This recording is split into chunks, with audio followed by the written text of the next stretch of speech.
ការពីថ្ងៃទី12ខែវិច្ឆិកាឆ្នាំ2025ទាហានថៃបានបើកការបាញ់ដែលធ្វើឲ្យពលរដ្ឋស្លូតត្រង់ម្នាក់ស្លាប់សពពលរដ្ឋខ្មែរឈ្មោះឌីណៃហៅកុសលត្រូវបានដង្ហែមកបូជានៅវត្តច័ន្ទស៊ីក្នុងស្រុកអូជ្រៅនៅខេត្តបន្ទាយមានជ័យនិងសម្ដេចធិបតីនាយករដ្ឋមន្ត្រីកម្ពុជាផ្ញើសារលិខិតរំលែកមរណទុក្ខជូនក្រុមគ្រួសារនៃសពដែលត្រូវបានទាហានថៃបាញ់ស្លាប់នៅព្រៃច័ន្ទយោងតាមពេកផ្លូវការរបស់ក្រសួងព័ត៌មានបានឲ្យដឹងថាជនស៊ីវិលរងរបួសធ្ងន់ស្រាលទាំង3នាក់ដែលបានរងរបួសដោយសារយោធាថៃបាញ់ប្រហារនៅភូមិព្រៃច័ន្ទឃុំអូ3ជាន់ស្រុកអូជ្រៅនោះកាលពីថ្ងៃម្សិលមិញកំពុងត្រូវបានបញ្ជូនចេញពីមន្ទីរពេទ្យខេត្តមិត្តភាពកម្ពុជាជប៉ុនមង្គលបុរីខេត្តបន្ទាយមានជ័យនិងមកកាន់មន្ទីរពេទ្យនៅរាជធានីភ្នំពេញដើម្បីបន្តការព្យាបាលនិងយោងតាមពេកផ្លូវការរបស់ក្រសួងការពារជាតិបានឲ្យដឹងថានៅថ្ងៃប្រហ័សទី13ខែវិច្ឆិកាឆ្នាំ2025នៅវេលាម៉ោង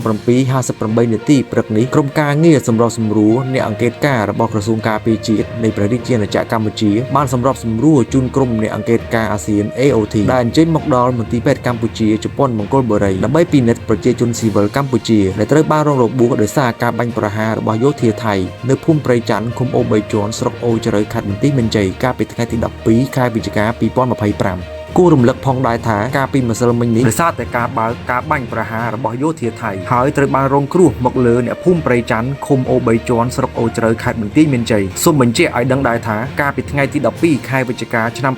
2025កាលពីម្សិលមិញនេះយោធាសៀមជាអ្នកបង្កើតឡើងទាំងអស់ដោយពួកគេធ្វើការស្រែកជេរមកលើកងកម្លាំងកម្ពុជាហើយកងកម្លាំងកម្ពុជាក៏គ្មានអាវុធក្នុងដៃនោះដែរដោយកងកម្លាំងកម្ពុជាមិនបានតបតនិងអត់ធ្មត់លុះដល់ម៉ោងប្រមាណជា4រសៀលយោធាសៀមបានធ្វើការបាញ់រះជាច្រើនគ្រាប់មកលើពលរដ្ឋស្លូតត្រង់របស់កម្ពុជាបានបណ្ដាឲ្យពលរដ្ឋម្នាក់ស្លាប់និង3នាក់ទៀតរងរបួសកំពុងសង្គ្រោះនៅមន្ទីរពេទ្យនៅវេលាម៉ោង